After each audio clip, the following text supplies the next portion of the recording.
네, 여러분 안녕하세요. 야수입니다. 오늘은 8가지 논문을 가지고 운동 사이 쉬는 시간 얼마나 쉬어야 되는지에 대해서 한번 알아보도록 하겠습니다.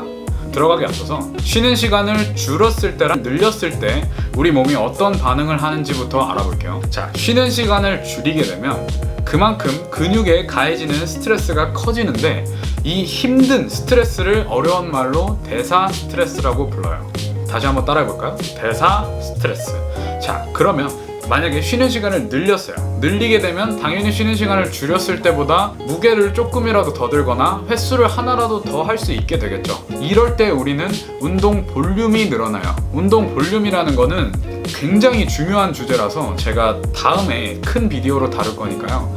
오늘은 운동 볼륨은 그냥 운동량 정도라고 이해해 주시면 될 것 같아요.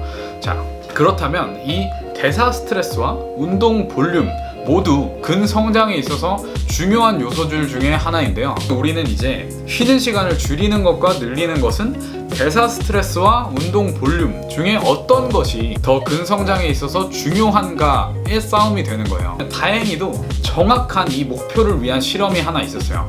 브렛 숀펠트 박사는 실험군을 딱 두 그룹으로 나눠가지고 8주간 전신 훈련을 시켰는데 첫 번째 그룹은 1분을 딱 쉬게 했고 두 번째 그룹은 3분을 쉬게 했어요. 그 결과 8주 뒤에 딱 나왔는데 3분을 쉰 그룹이 훨씬 근성장이랑 스트렝스 증가에 있어서 많은 성과를 보였어요. 근지구력은 1분이든 3분이든 모두 동일한 결과를 냈어요.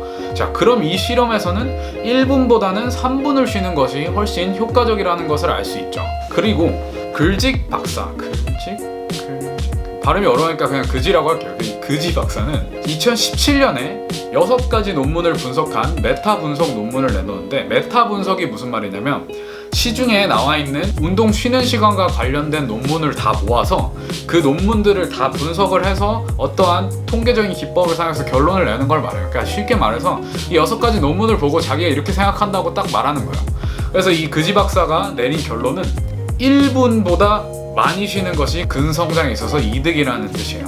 자, 그러면 우리는 앞서 말한 8가지 논문을 합쳐서 결론을 제가 한번 내어드릴게요. 이 결론은 일단 운동 종류에 따라서 달라요. 운동에는 크게 다관절 운동이랑 고립 운동이 있죠. 다관절 운동은 제가 그때도 설명을 드렸는데 근육군이 2개 이상 사용되거나 아니면 관절이 2개 이상 사용되는 운동을 말해요. 고립 운동은 근육을 하나만 사용하거나 관절을 하나만 사용하는 운동을 말해요. 자, 그러면 다관절 운동에서는 어떻게 쉬어줘야 되냐? 우리가 위에서 내린 결론을 합쳐보면 우리는 1분에서 3분 사이에서 대사 스트레스와 운동 볼륨 이 두 마리 토끼를 모두 잡을 수 있는 구간을 선택해야 돼요. 이 말을 제가 쉽게 예를 들어서 설명을 해드릴게요. 2분 쉬었을 때랑 3분 쉬었을 때 모두 10회를 동일하게 할 수 있으면 당연히 2분 쉬는 게 훨씬 이득이에요. 왜냐면 대사 스트레스까지 다 같이 가져갈 수 있으니까요. 근데 반면에 2분을 쉬었을 때는 8개를 하고 3분을 쉬었을 때는 10개를 할 수 있다. 그러면 3분을 쉬는 것이 이득이에요. 왜냐면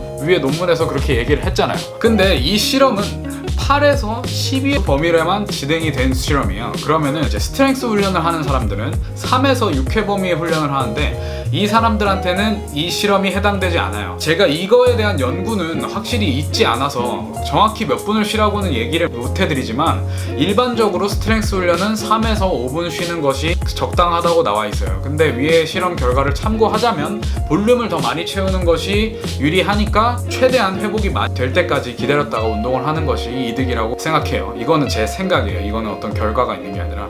그럼 이제 고립 운동으로 넘어가 볼게요. 고립 운동은 앞서 말한 다관절 운동보다 근육군의 참여가 훨씬 적어요. 그 말은 회복이 상대적으로 빠르게 된다는 뜻이에요. 회복이 빠르다는 것은 쉬는 시간을 덜 가져갈 수 있다는 뜻이고, 그럼 앞서 말한 1에서 3분보다 더 쉴 수 있다는 뜻이죠. 그러니까 제가 내린 결론은 1에서 2분 정도면은 고립 운동을 위한 쉬는 시간으로는 충분하다고 봐요. 만약에 내가 회복력이 진짜 빨라서 1분 이하를 쉬었는데 1분 이상을 쉬었을 때랑 운동량이 똑같다면 1분 이하로 쉬셔도 돼요. 왜냐면 그게 대사 스트레스까지 가져가서 훨씬 이득이니까요.